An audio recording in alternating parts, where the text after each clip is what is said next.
दोस्तों, जिस बात का सभी को डर हो रहा था, फाइनली अब वही बात हकीकत में बदल चुकी है। दरअसल हिजबुल्लाह की तरफ से इजराइल की एक मिलिट्री पोस्ट पर जोरदार हमला किया गया है और इस हमले की वजह से इजराइल के एक टॉप कमांडर की जान चली गई है। इसी बात को देखते हुए अब इजराइल ने भी अपनी पूरी तैयारी करनी शुरू कर दी है और इजराइल की तरफ से लेबनान के बॉर्डर पर लगातार अपनी सेनाओं को भेजा जा रहा है, क्योंकि ये बात इजराइल भी जानता है कि हमास के बाद इजराइल पर कोई हमला करेगा तो वो हिजबुल्लाह ही होने वाला है। और जिस समय इजराइल ने रात बॉम्बिंग की थी, उस समय हिजबुल्लाह के 5 कमांडरों की जान चली गई है और इस बात को लेकर हिजबुल्लाह इतना ज्यादा बौखलाया हुआ है कि हिजबुल्लाह ने अब अपने जिहादियों को इकट्ठा करना शुरू कर दिया है ताकि इजराइल के ऊपर जोरदार हमला किया जा सके।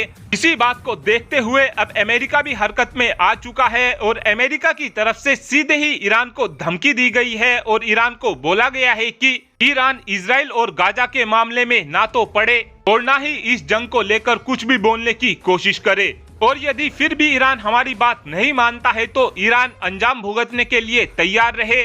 ये धमकी ईरान को किसी ऐसे वैसे व्यक्ति ने नहीं दी है, बल्कि इस धमकी को अमेरिका के टॉप कमांडर की तरफ से ईरान को दिया गया है। और इस धमकी को देने के पीछे कारण यह है कि अमेरिका भी ये बात जानता है कि यदि हिजबुल्लाह की तरफ से इजराइल पर हमले शुरू कर दिए जाते हैं तो ये इजराइल को बहुत ही ज्यादा भारी पड़ने वाला है, क्योंकि हिजबुल्लाह को डायरेक्ट ही ईरान से सपोर्ट मिलता है और हिजबुल्लाह के पास अधिकतर जितने भी हथियार मौजूद हैं वो सभी के सभी हथियार ईरान से ही आते हैं। और पिछले साल ही एक रिपोर्ट में बताया गया था कि हिजबुल्लाह को ईरान ने 5,000 से 30,000 की संख्या में ऐसी मिसाइलें दी हैं जो काफी लंबी दूरी तक मार करने में सक्षम हैं। वहीं पर जो हिजबुल्लाह के पास हथियार है वो बहुत ही चीप क्वालिटी के हैं और इजराइल के पास जो हथियार मौजूद हैं वो बहुत ही ज्यादा महंगे हथियार हैं। इस बात को एक एग्जांपल से समझते हैं। यदि ईरान की तरफ से हिजबुल्लाह को अपना शाहिद 136 ड्रोन दे दिया जाता है तो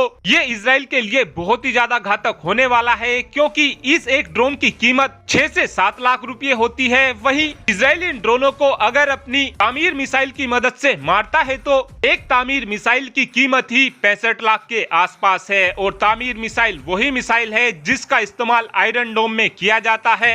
यानी हिजबुल्लाह और इजराइल के बीच अगर जंग शुरू हो गई तो इजराइल को ये जंग बहुत ही ज्यादा महंगी पड़ने वाली है।